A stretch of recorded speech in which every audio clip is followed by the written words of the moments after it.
예수의 가슴에 그대로 의지하여 말하되 주여 누구니이까? 예수께서 대답하시되 내가 떡 한 조각을 적셔다 주는 자가 그니라 하시고 곧 한 조각을 적셔서 가르치온 아들 유다에게 주시니 조각을 받은 후 곧 사탄이 그 속에 들어간지라. 이에 예수께서 유다에게 이르시되 네가 하는 일을 속히 하라 하시니. 아멘. 아멘. 네, 감사합니다. 요새 우리가 요한복음을 읽고 있습니다. 오늘 반가운 집사님이 오시게 돼서 좋습니다. 연인자 집사님 반갑습니다. 오랫동안 못 봤습니다. 요한복음을 계속 우리가 읽고 있습니다. 이 13장 1절 읽어보겠습니다. 6월절 전에 예수께서 자기가 세상을 떠나 아버지께로 돌아가실 때가 이른 줄 아시고 세상에 있는 자기 사람들을 사랑하시되 끝까지 사랑하십니다. 6월절이란 거는 유대인들이 지키는 명절입니다. 유대인들이 고대로부터 쓰던 히브리어로는 파스카라고 하고 영어로는 패스오버라고 하고 우리는 6월절이라고 얘기를 합니다. 우리는 절 그러면은 추석이나 구정 이런 절기를 그런 그 특별한 날을 의미합니다. 절. 근데 6월이라는 것은 파스카나 패스오버라는 의미와 똑같은 것을 한문으로 옮긴 것인데 넘어갈 유, 넘길 월, 그러니까 넘어간다는 뜻입니다. 두 글자 다 넘어간다, 지나간다 이런 의미가 있습니다. 넘길 유, 지나갈 월, 초월할 월, 뛰어넘을 월, 뭐 그런 어떤 의미인데 도대체 뭘 넘어간 건지 이 날이요. 언제 이 명절이 유래가 됐는지 그건 우리는 이제 예수님 오시기 전 1200년 약 1200년 전에 그 이집트라는 땅에서 그 탈출을 했던 유대인들의 역사를 우리는 봐야 됩니다. 그때 이스라엘 사람 지금 이스라엘이라고 부르지만 그때는 뭐 아브라함의 어떤 혈족들 그 사람들이 그 이집트 땅에서 천대를 받고 그 뭐냐 최하층 사람들로 지내고 있었습니다. 억압을 당하고 착취를 당하고 그런 때였습니다. 그때 하나님께서는 그 사람들을 사랑하셔서 그 사람들에게 이집트를 나가서 내가 너희에게 새로운 땅을 주겠다라고 말씀하시고 모세를 통해서 말씀하시고 모세라는 사람이 사람들에게 이런저런 그 말을 해서 탈출을 하게 되었습니다. 그때 일어난 기적들은 출애굽기에 다 나와 있는데 그 기적 여러 가지 기적들 중에 가장 마지막 그 기적이 하나님이 보내신 그 천사들이 그 땅의 모든 장자들을 죽이고 그러니까 마다들을 죽이고 또 가장 처음 태어난 그 동물들도 마지가 있을까 그걸 다 죽일 때 오직 하나님의 그 선택하신 사람들에게 미리 말씀하셨습니다.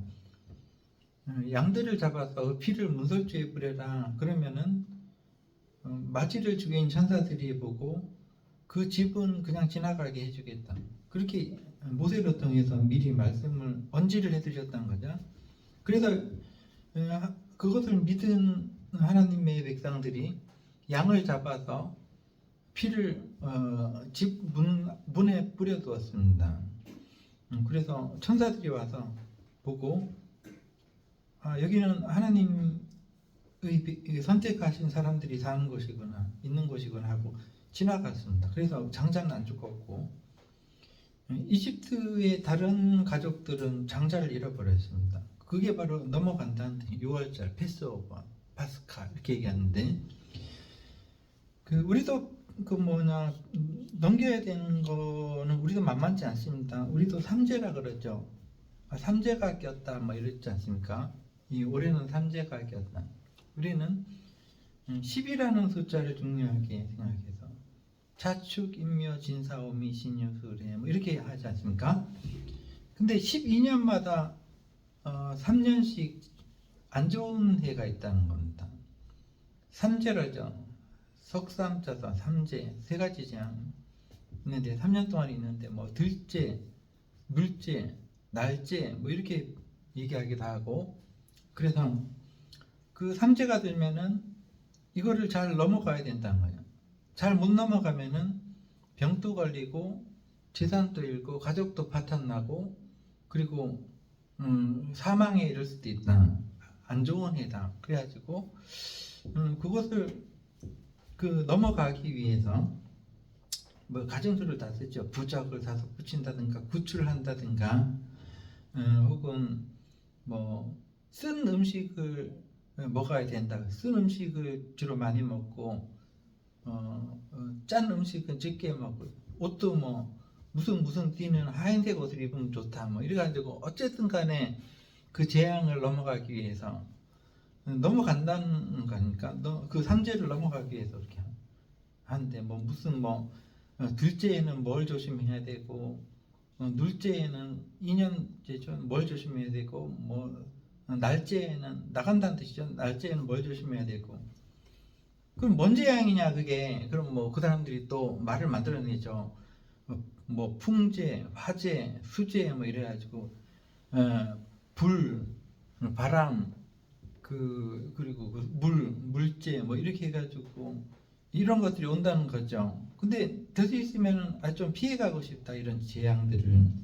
근데 뭐 사람이 살다 보면 뭐 항상 좋은 일만 있겠습니까?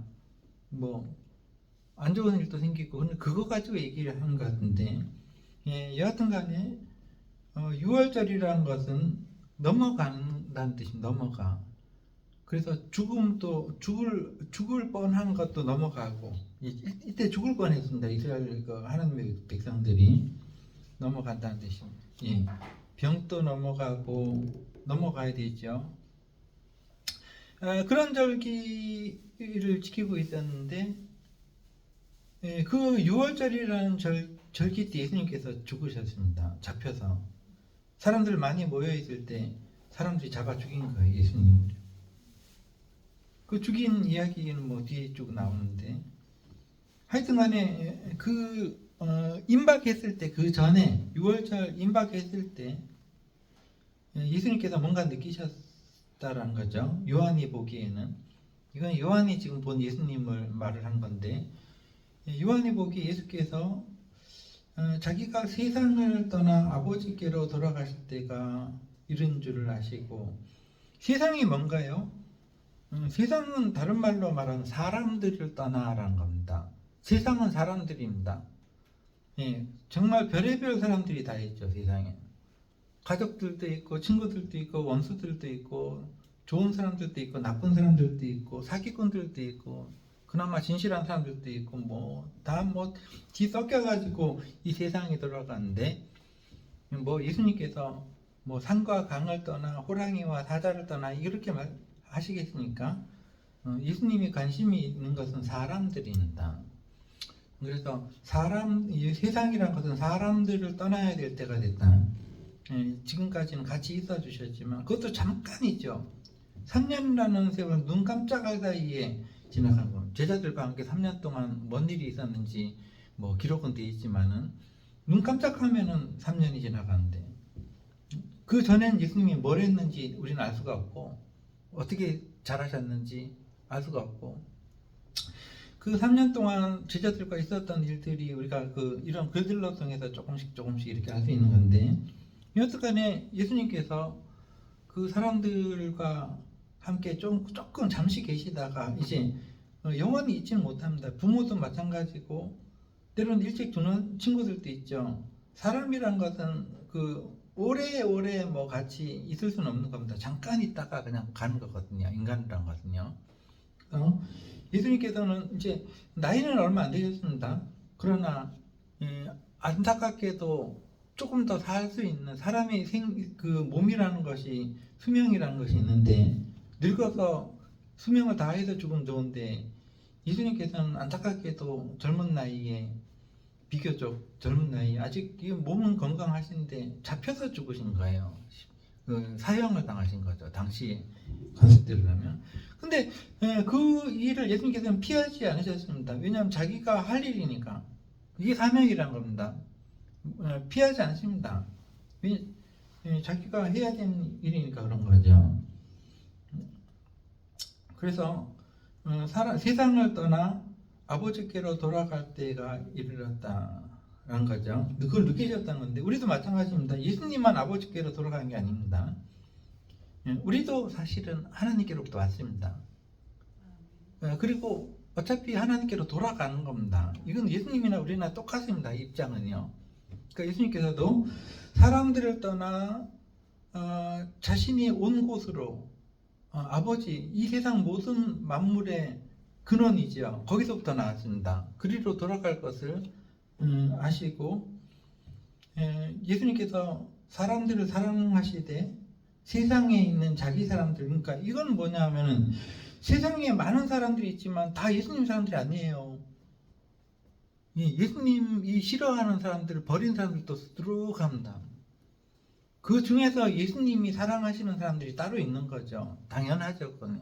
우리가 세상 모든 사람들을 사랑하지 않지 않습니까? 원수 같은 놈들도 있고, 좋은 사람들도 있고, 막 그런데. 예수님께서는 세상 이 사람들 중에 자기와 연관이 있는 세상 모든 사람들은 아니죠. 예수님과 연관이 있는 사람들이 당시에 사람이 일생 살면서 몇 명이나 알겠습니까? 직접적으로 나와 연관이 있는 사람들이 1000명, 2000명? 그보다 적을 수도 있습니다. 나는 행동 반경이 좁아. 그러면 몇백 분이 안 돼요. 나랑 직접적인 연관이 있는 사람들이요. 그런데 예수님과 연관이 있는 사람들이 당시에 몇 명이 있었는지 잘 모르겠고, 그때 그 사람들 사이에 세상에 있는 그 많은 사람들 사이에 자기 사람들이 있었다는 것입니다. 예수님이 좋아하는 사람들, 또 예수님을 좋아해 주는 사람들이요. 그 사람들을 사랑하시되 끝까지 사랑하셨다는 것은 자기가 이제 그 사람이란 것은 항상 그렇게 끝을 맺으면 좋습니다. 끝까지 해야 돼요, 뭐든지요. 하다가 기력 다 빠져가지고 헬렐레 하다가 끝나면 안 돼. 그건 별로 안 좋아. 죽을 때까지 분명하게 자기의 모습을 사람들에게 인식시키고 분명하게 말을 하고 유언 딱 남기고 죽으면 참 좋습니다. 끝까지 그냥 정신을 못 차리고 그렇게 죽는 것은 별로 좋은 건 아니죠, 그죠?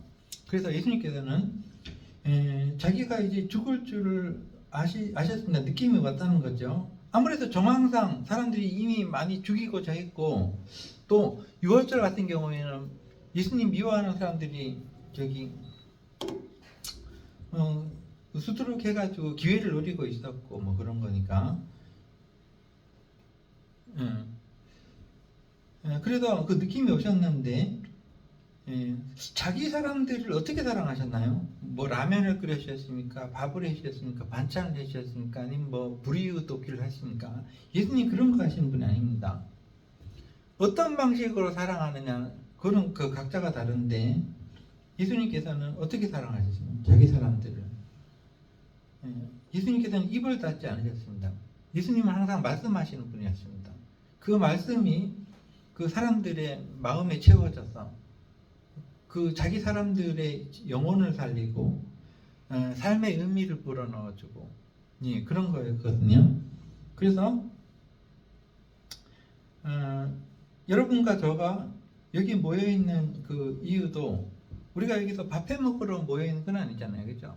서로 그리고 뭘 하라고 모이는 게 아니고 하나님 이 주신 말씀을 예수님께서 우리에게 전달해 주셨고 전달해 준 사람들이 우리한테 또 전달하고 해가지고 그 하나님 이 말씀이 우리 이 영혼에 채워질 수 있도록 끊임없이 말씀을 듣는 것이 여기 일입니다. 그리고 그 말씀들로 인해서 사는 거예요. 사람이 그 밥만 먹어서 어떻게 사면 밥만 먹고 다 자살해 버리는데 밥 잘 먹은 사람들 다 자살해 버리는데 그거 아닙니다. 사람이 살아가려면은 하나님의 그 정의롭고 정직한 진실된 말씀을 들어야 살 수 있는 겁니다. 그래야 제정신을 차리고 살 수 있어요. 제정신 못 차리고 사는 사람들이 아무리 잘 먹어도 다 그 삶의 의미를 잃어버리고 죽는 판국인데, 그래서 예수님께서는 자기 사람들을 자기 방식대로 사랑하셨는데 그것은 바로 하나님의 그 말씀을 전해 주시는 것입니다. 끊임없이 예수님께서는 말씀을 전해 주셨습니다. 그런데 모든 사람이 받아들인 건 아니죠. 2절에 보니까 마귀가 벌써 시몬의 아들 가룟 유다의 마음에 예수를 팔려는 생각을 넣었다. 마음속에 생각이 예수님 하나님의 말씀으로 채워지지 않았기 때문에 별 잡생각이 다 들어가가지고 예수님을 죽여야겠다, 팔아야겠다, 뭐 그런 머릿속에 그 안 좋은 생각들이요. 하나님의 말씀은 채워넣지 못하고 버려진 사람이니까 말씀이 들어가지가 않습니다. 머리에 아무리 들어도 예수님의 말씀이 들어가지가 않아요. 진리를 깨달을 수가 없고, 그러니까 온갖 잡생각을 하다가 예수님을 팔아볼까? 얼마에 팔까? 결국은 은 30냥에 팔아 넘겼고, 이것이 다 예수님의 그 말씀, 하나님의 말씀이 없어요. 머릿속에. 들어도 들리지도 않았고 한 귀로 듣고 한 귀로 흘려버렸고, 아무리 예수님이 3년 동안 말씀하셨어도 그것이 어디로 가버린지 없고 마음은 텅 비었고 마귀가 슬쩍 와서 다른 생각을 막 넣었다는 거죠. 그 머릿속에. 그것을 조심해야 됩니다. 교회 첫날 백날 첫날 다녀봤자 하나님의 말씀 맨날 들려도 그게 뭔 말인지 하나도 못 알아듣고 앵무새처럼 그냥 따라는 해도 그게 정말 어떤 의미인지는 하나도 못 알아듣고 하나도 실천하지 못하고 삶의 그 말의 능력이 하나도 없습니다. 결국은 그 가룟 유다처럼 온갖 잡생각에 휘말려 가지고 그 말씀이 없으니까 마귀가 다른 생각을 막 쳐넣어 버리는 겁니다. 머릿속에. 안타까운 일이죠. 다 사람이라고 다 하나님의 사람이겠습니까? 하나님께서 은혜 주셔서 지혜 주셔서 성령 주셔서 깨닫게 해주시는 사람만 하나님의 사람이지요. 이 3절 저녁 먹는 중에 예수는 아버지께서 모든 것을 자기 손에 맡기신 것과, 이거는 우리도 마찬가지입니다. 하나님께서는 우리 손에 다 맡기신 거예요. 우리를 통해서 일하시는 거거든요. 예수님도 마찬가지였고, 모든 것을 하나님께서는 혼자 하지 않으십니다. 우리에게 맡기십니다. 다 우리 손에 맡기셔. 하나님께서 내 손에 맡기신 것이 뭡니까? 가족을 돌보는 건가요? 그럴 수도 있죠. 하나님께서 나에게 맡기신 것, 내가 뭘 해야 되는가 이 세상에서, 그럼 맡기신 것을 성실히 변함없이 하는 것이 성실이죠. 그것이 하나님의 뜻이죠. 예수님도 마찬가지였습니다. 자기가 뭘 해야 되는가. 예수님은 독특한 일을 맡기셨습니다. 우리하고는 조금 다르죠. 예수님은 죽는 거예요. 상당히 어려운 걸 맡기셨는데 하나님께서 나에게 또 죽으라라고 하시면 우리가 죽겠습니까? 그거 할 수 있겠습니까? 내 사명이면 하죠. 죽으신 분들도 있어요. 우리나라의 주기철 목사님 말씀 전하다가 일본 사람들에게 잡혀 죽었고, 누구 죽었고, 그렇게 그런 분들이 있긴 있어도 우리는 아니죠. 우리가 누가 교회 다닌다고 죽이는 사람이 있습니까? 그런 건 우리 손에 맡긴 게 아닙니다. 그러나 하나님께서 여러분의 손에 맡기신 것들이 뭔지를 여러분들이 잘 판단해서 그걸 할 수 있어야 됩니다. 그걸 모르면 장님입니다. 그걸 모르면 산 의미도 없고 교회를 다니는 의미도 없는 거예요. 교회 그냥 왔다 갔다 마당만 밟을 뿐입니다. 성경의 말씀대로. 근데 예수님께서는 분명하게 하나님께서 자기에게 원하시는 그 인생의 그 마지막 모습을 그 자기가 알고 계셨던 것입니다. 난 이제 죽어야 된다. 제자들에게도 미리 여러 번 말씀하셨고, 난 이제 죽어야 된다. 잡혀서 죽어야 된다. 이렇게 말씀하셨는데 이것을 이제 임박했다는 것을 느끼셨던 거죠. 원래는 여기 보니까 4절 저녁 잡수시던 자리에서 일어나서 겉옷을 벗고 수건을 가져다가 허리에 두르시고, 이거는 그 노예들이나 하는 짓입니다. 이거. 그러니까 주인이 딱 오면은 주인이 식사하기 전에 주인의 손과 발을 씻어드리고 하는 것이 노예들입니다. 이건 아주 핫바리 종들이나 하는 거거든요. 근데 예수님께서 놀랍게도 원래는 이런 거는 밥 먹기 전에 하는 거. 밥 먹기 전에 이렇게 주인이 오시면은 손을 닦아드리고 손 씻을 물을 드리고 또 발 씻을 물도 해서 이제 발도 씻겨드리고 그렇게 노예들이 하는 건데, 예수님께서는 기상천외하죠. 제자들과 그 스승이 누가 위에 계십니까? 누가 위아래에 계십니까? 위아래가 분명하잖아요. 스승님이 위지, 그죠? 근데 스승님이 밥 먹다 일어나가지고 그 사람들은 밥 먹는데 젓가락으로 먹는 것도 아니고 손으로 먹어요, 이 사람들은요. 근데 그 밥 먹는 손을 가지고 제자들 대야에 물을 떠가지고 제자들이 손발을 다 씻기셨다는 건 이거는 상식적인 일이 아닙니다. 비상식적인 일이죠. 비상식적인 일. 그러니까 제자들이 이제 어리둥절해가지고 뭐 그렇게 하시니까 한데, 이거는 그냥 예수님께서 늘 하시던 일이 아니고 어떤 것을 기억시키기 위해서, 머릿속에 꼭 기억시키기 위해서 하는 상징적인 그 행위입니다. 우리가 세족식이라고 많이 하는데 예수님께서 그렇게 하셨다고 청년들이 교회 행사로 목사님이나 장로님들이 쭉 이렇게 목사님이 장로님들 발 씻기고 장로님들이 성도님들 발 씻기고 뭐 그런 행사를 하는데, 그거 제대로 의미를 알고 해야죠. 그거 발 씻긴다고 그게 뭐가 변화가 일어나겠습니까? 변화가 일어나는 건 실제로 생활 속에서 형제들의 죄를 용서해야 된다. 싸우지 말고 용서하고 너그럽게 용서하고 덮어주고, 이건 하나도 안 하면서 그냥 대야에 물 담아가지고 발이나 시켜가지고 뭘 했다는 식으로 의식적으로 이렇게 하는데, 그거는 가식이고 외식이고 그거는 하나님 보시기에 더러운 겁니다. 그건 비실리고 진실도 아니고, 그렇습니다. 교회는 막 서로 대판 싸우면서 서로 발 씻긴다고 세숫대에 물 담아가지고 발 씻기고. 근데 예수님께서는 식사하시다 말고 대야에 물을 떠서 제자들의 발을 씻기셨습니다. 근데 그 이후로 제자들이 다 예수님을 배신했거든요. 예수님을 다 도망쳤습니다. 예수님 잡히시던 그날 밤에. 예수님께서는 제자들의 발을 씻기셨던, 죄를 용서하셨던 그 모습 그대로 배신했던 제자들에게 다시 나타나셔서 그들을 감싸주시고 용서하시고 다시 세워주시고, 그렇게 가셨습니다. 그러니까 예수님은 언행일치, 의식과 행동일치.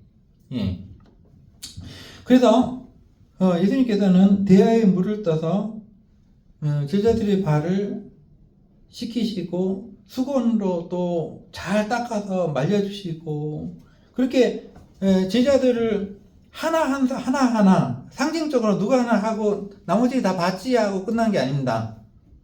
한 사람 한 사람 다 그렇게 해주시고, 베드로에게 또 시켜주시려고 하니까 베드로가 또 이 사람 성격이 좀 아주 적극적인 성격인 것 같습니다. 베드로가 딱 보니까 이거는 노예나 할 노릇이지 예수님께서 하신, 스승님이 하시는 거로는 어떤 행동이, 그래서 하지 마십시오 이럽니다. 저 왜 그 제 발을 씻기십니까? 제가 씻겨드려야 되는데 주께서, 그러니까 주님께서, 스승님께서 내 발을 씻으시나이까. 6절에 그때 예수님께서는 지금 이런 행위는, 예수께서 대답하여 이르시되 지금 이런 행위는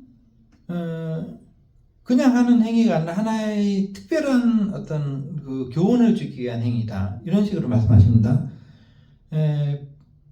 예수께서 대답하여 이르시되 내가 하는 것을 내가 지금은 알지 못하나 이후에는 알리라.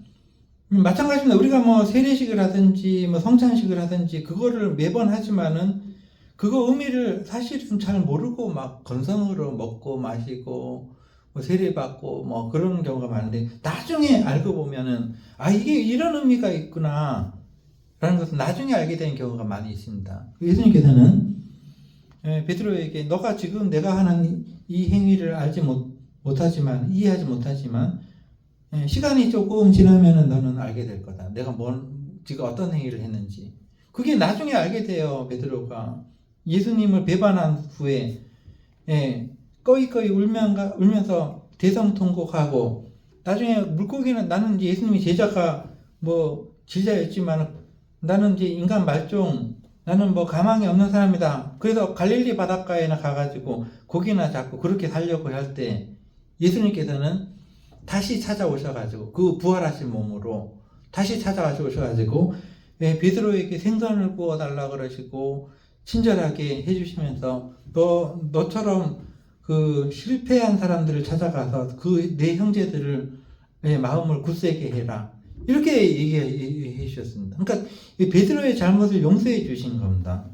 그러니까 그런 일들을 하시기 전에 미리 이렇게 의식으로서 해 주신 겁니다. 이제 보여주신 거죠. 발을 씻겨주신 모습을. 이제 예수님께서 그렇게 말씀하셔도 베드로는 못 알아듣습니다. 8절에 베드로가 이르되 내 발을 절대로 영원히, 이 원문에는 영원이라고 되어 있는 것 같아요. 영원히 씻지 못할 것입니다. 이렇게 이해심이 없는 거죠. 이게 예수님께서 뭘 하시는지 이해를 못하는 거예요. 그러니까 스승님 절대 하지 못하십니다. 발 더럽고, 발 더럽죠. 고대 사회에서 신발이 있으니까 뭐가 있습니까? 그때 예수님께서 내가 너를 씻어주지 아니하면 너와 내가 상관이 없다. 너와 나의 관계가 깨진다는 겁니다. 여러분의 관계도 마찬가지입니다. 여러분들이 이 안에서 하나님의 말씀을 같이 먹는 사람들이라면 서로 발을 씻어주고 서로 용서하지 않고 서로 너그럽게 기다려주고 용납하지 않으면 서로 관계가 없는 생판 남보다 못한 사람들입니다. 교회 가면 싸워보세요. 세상 사람들이 싸우는 것보다 더 치열하게 하죠. 막 나갑니다. 교회 안에서. 왜? 서로 용서가 없어요. 서로 발을 씻겨주지 않습니다. 그렇게 돼버리는 거예요. 그러니까 예수님께서 내가 너를 지금 씻어주지 않으면, 앞으로도 너랑 나랑은 관계가 끊어진다는 것이죠. 여러분이 혹시라도 같이 신앙생활 하면서 교회 밖에 있는 사람들이야 예수님께서는 그냥 못 본 채입니다. 가룟 유다 예수님께서는 못 본 채 하셨습니다. 교회 밖에 사람이니까, 하나님의 말씀을 듣지 못한 사람이니까 될 대로 되랍니다. 가룟 유다는. 그 가룟 유다에게 네 일이나 속해해라, 이렇게 말씀하시지 않아요? 뒤에 보면 네 일이나 속해해라.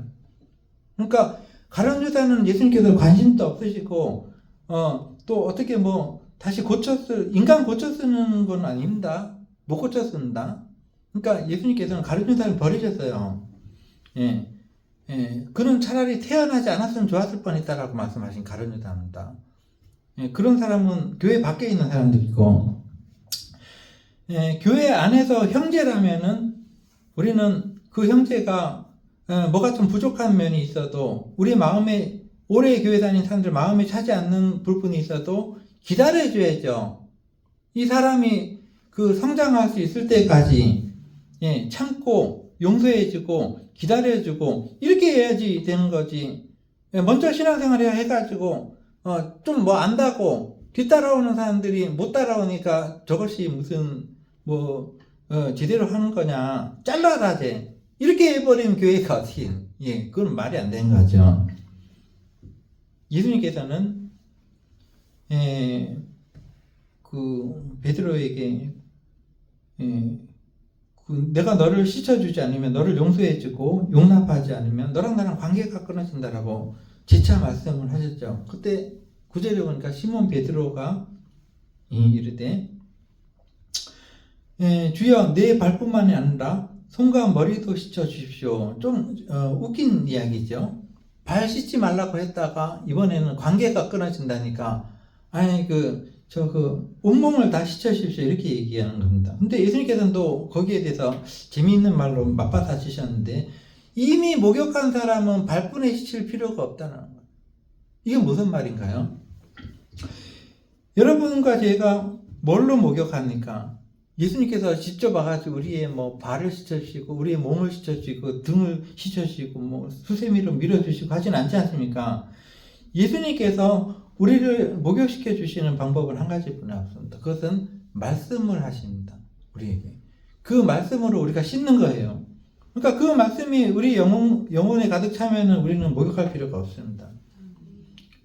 그러나 발은 들어지기 마련입니다. 하나님의 말씀은 늘 우리가 들어서 믿고 우리가 행복한데 우리의 발은 밖에만 나가면 들어오지거든요.